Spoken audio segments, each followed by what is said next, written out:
Berikutnya, itu terkait dengan nilai kalian. Kenapa rendah-rendah nilainya selama ini? Yang terakhir ini dia ya. Nah, dengan demikian, ini Pak berikan sedikit informasi tentang literasi dan numerasi. Yang pertama, kita lihat dulu sejarah. Dari dulu sebenarnya literasi dan numerasi ini sudah ada. Perkembangan literasi, nah Bapak Ibu guru juga bisa membaca ini nanti. Bagi anak Indonesia ini 15 tahun terakhir ini, berarti 15 tahun, kalian umur berapa itu ya? Sudah lahir ya? Belum lahir 15 tahun.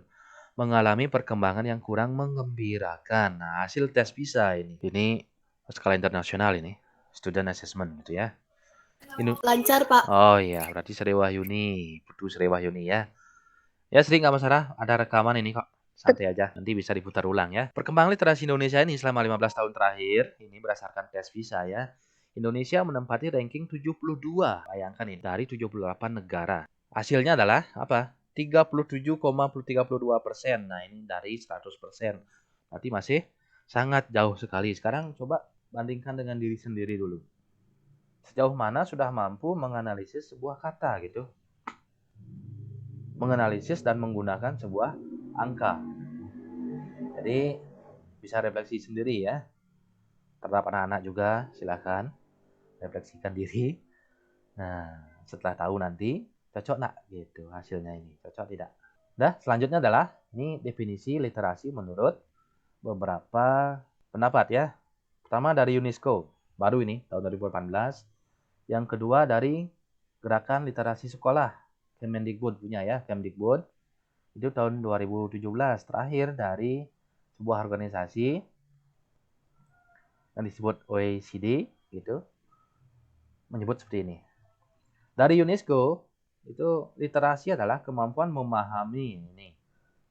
Jadi siswa-siswi harus memahami, menafsirkan, membuat, menghitung, mengkomunikasikan, dan menggunakan materi cetak maupun tertulis, cetak dan tertulis, dalam berbagai konteks. Ini konteks yang dimaksud ini menyangkut aplikasi kehidupan sehari-hari ya.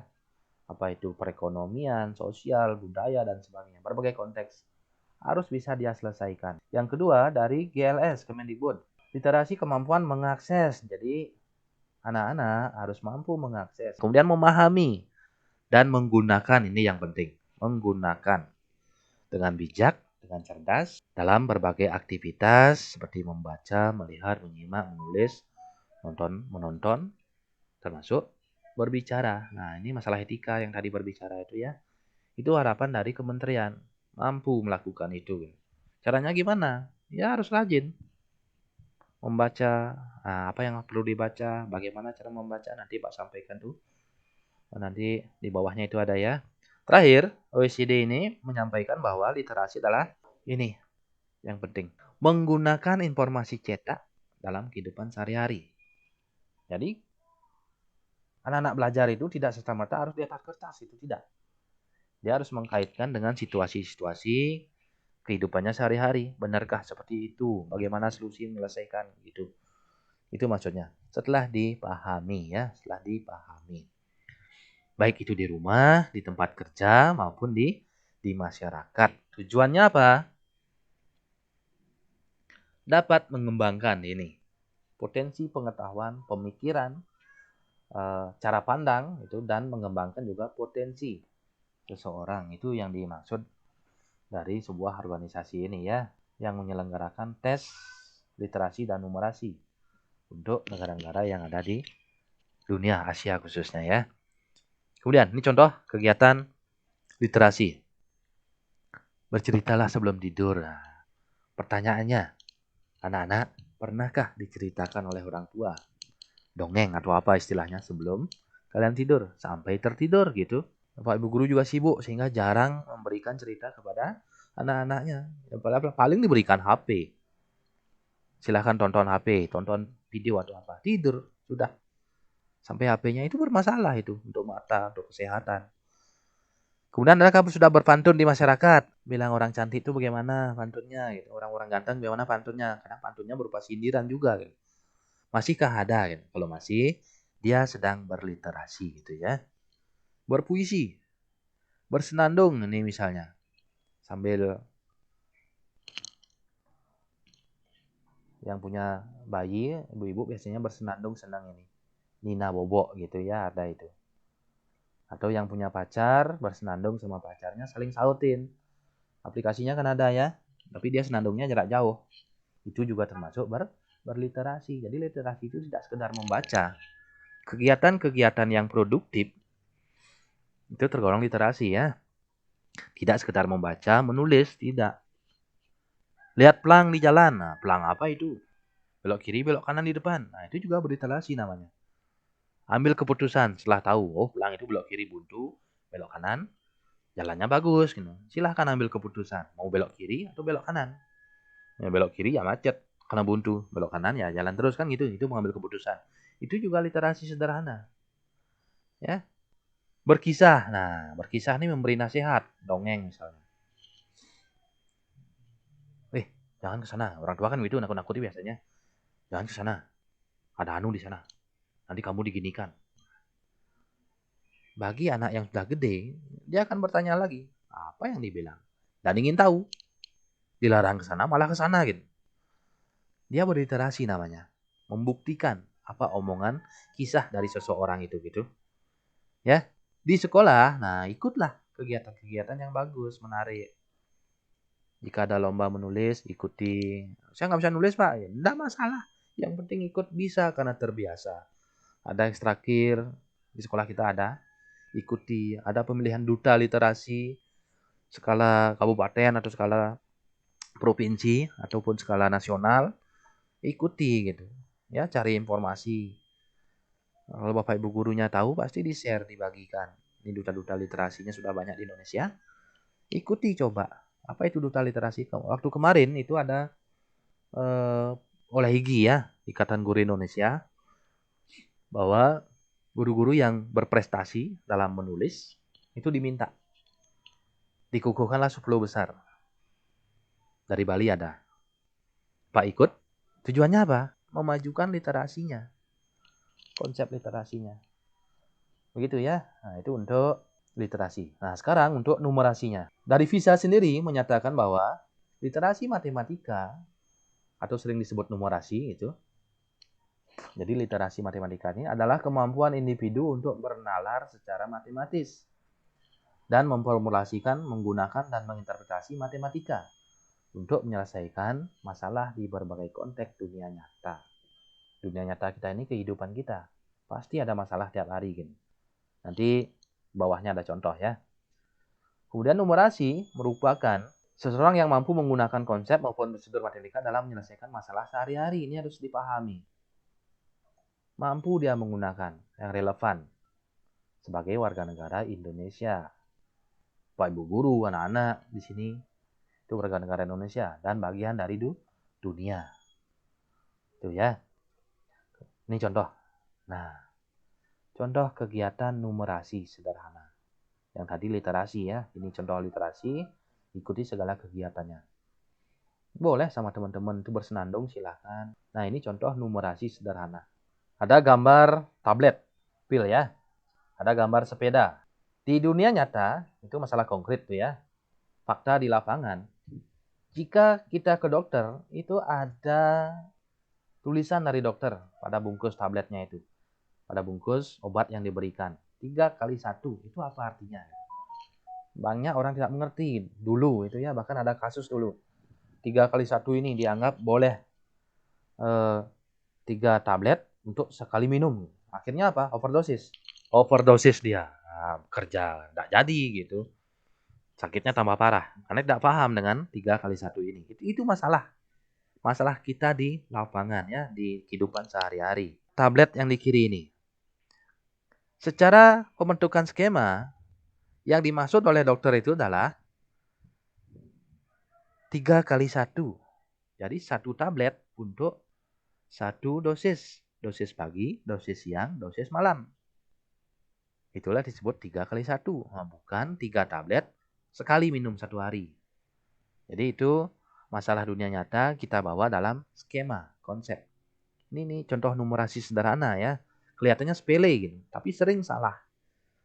Kemudian skemanya ini dibuat dalam bentuk hubungan. Bagaimana kita mengetahui bahwa 3x1 itu berapa? Kalau tablet dengan hitungan matematika nanti hasilnya beda. Nah, dalam membangun pengetahuan, yang dimaksud 3 kali 1 itulah 1 sebanyak 3 kali. Gitu. 1 ditambah 1 tambah 1 tambah 1 jadi 3. Itu membangun pengetahuan. Nah, maksudnya adalah di mana 3 kali 1 ini jenis tabletnya berbeda. 1 yang kuning, 1 yang hijau, 1 yang merah. Itu untuk pagi 1. 1 kuning, merah, dan hijau untuk siang. Dan sore, malam lagi 1. Sore biasanya ya. Malam lagi 1, itu 1. Jadi itu 3 kali 1 yang dimaksud. Hitungan membangun konsep itu jumlahnya 3.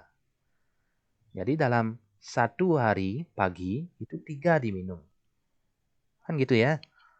Nah, dalam hitungan matematika formal, nah ini dia. Matematika formal. Perkalian, siapapun tahu itu. 3 kali 1 pasti jawabannya 3. Tapi dalam hitungan tablet, ini kan berbeda. Paham ya? Nah, seperti itu. Sepeda pun sama demikian. Bagaimana membangun sebuah hitungan matematika formal dari masalah nyata keseharian. Disinilah contoh konkretnya. Nanti ada contoh lain ya. Yang kedua, nah ini contoh kegiatan numerasi. Silahkan nanti pikirkan jawabannya ya. Contoh numerasi dalam konteks transportasi ya. Konteksnya banyak sekali. Adat, budaya, suku, agama, masalah kesehatan, masalah pangan, masalah dapur. Semua ada di sini.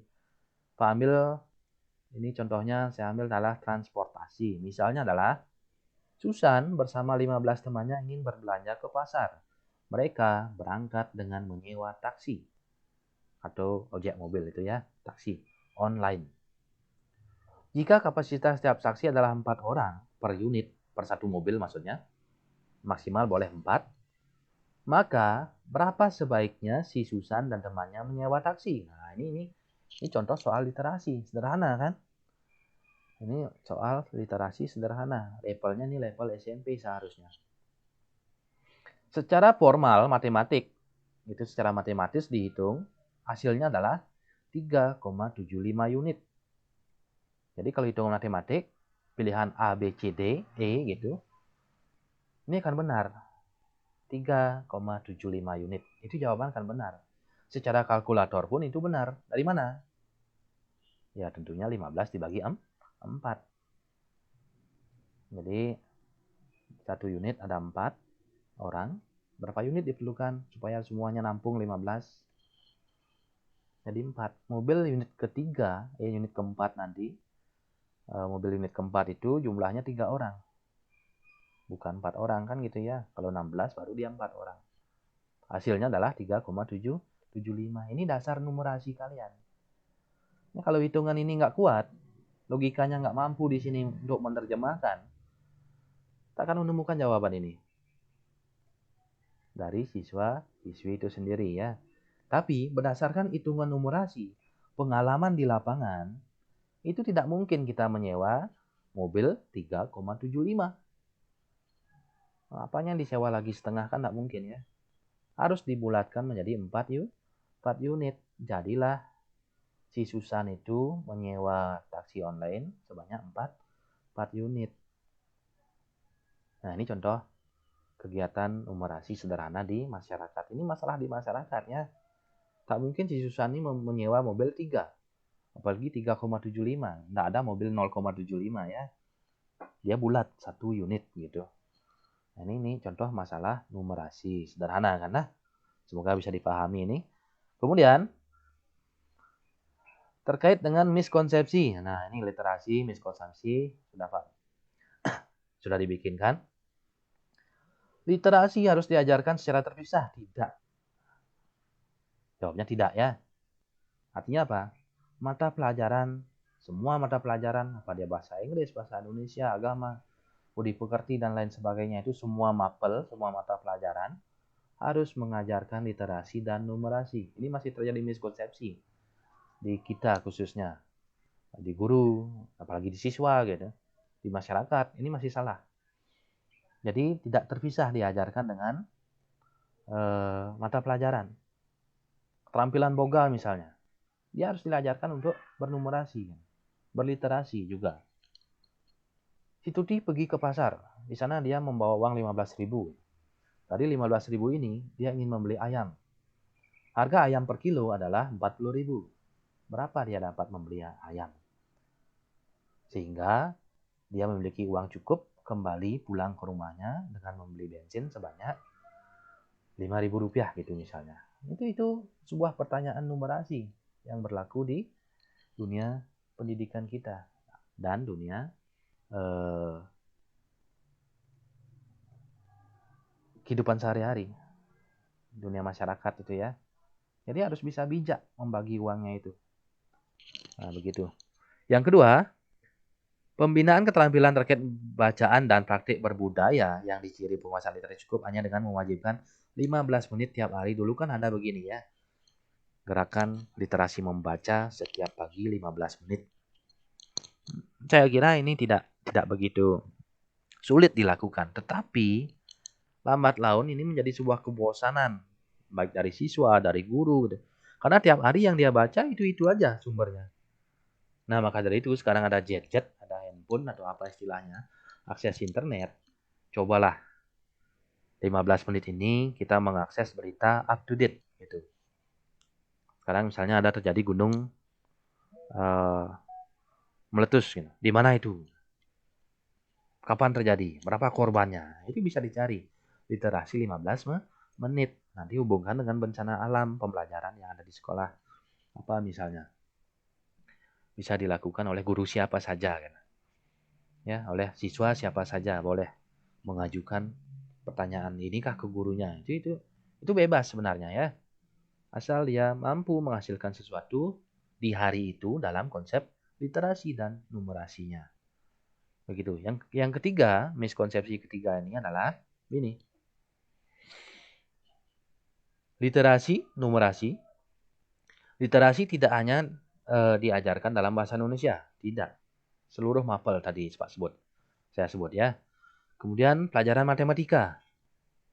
Tidak. Literasi, numerasi, matematika ini